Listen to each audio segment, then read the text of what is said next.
famosa per il suo, soprattutto per il Corrasi, il suo monte che viene chiamato le Dolomiti Sarde.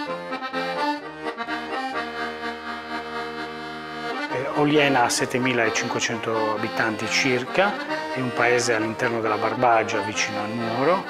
La cosa poi più bella, più importante, che solo questi 3 giorni si può ammirare, è i vecchi cortili, le vecchie cortes che si aprono ai visitatori e ai turisti. Cose che non si possono vedere durante l'anno, si possono invece ammirare durante Cortes Apertas, appunto. Cortes Apertas è nata 18 anni fa, esattamente 18 anni fa, quindi quest'anno diventa maggiorenne. E Oliena l'ha inventata, quindi l'ha creata, è nata proprio qui a Oliena, per l'intuizione di bravi e esperti imprenditori. E soprattutto quest'anno si tratta della 16ª edizione, perché per 2 anni non abbiamo partecipato, non l'abbiamo realizzata, quindi abbiamo 18 anni di Cortes e 16 che fa a Oliena.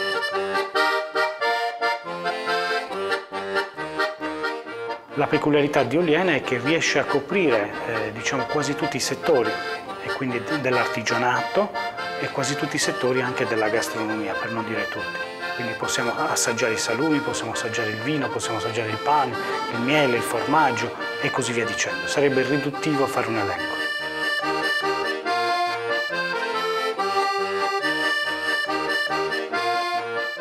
L'edizione di quest'anno di Cortes Apertas è incentrata sul vino, quindi la lavorazione del vino e tutto quello che deriva dal vino.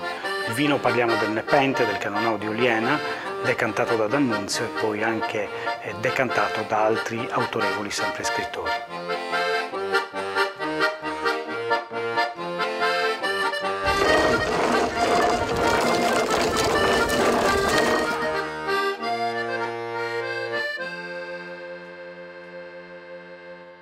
Amore deve nascere.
Il cuore e la passione di questo paese in 3 giorni viene rappresentato dalla maestria degli artigiani, a partire dal legno, dal pellame,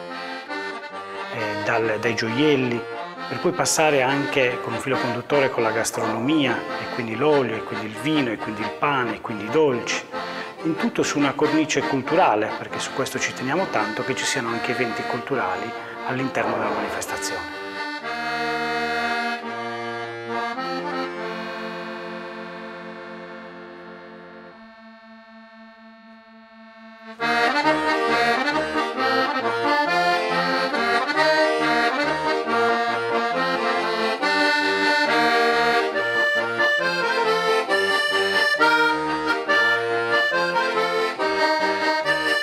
Turisticamente sicuramente quello che attrae di più, ma non perché sia superiore rispetto ad altri, ma proprio per curiosità e anche per maestria, è il ricamo. Il vedere le ricamatrici all'opera è qualcosa che richiama assolutamente l'attenzione del turista.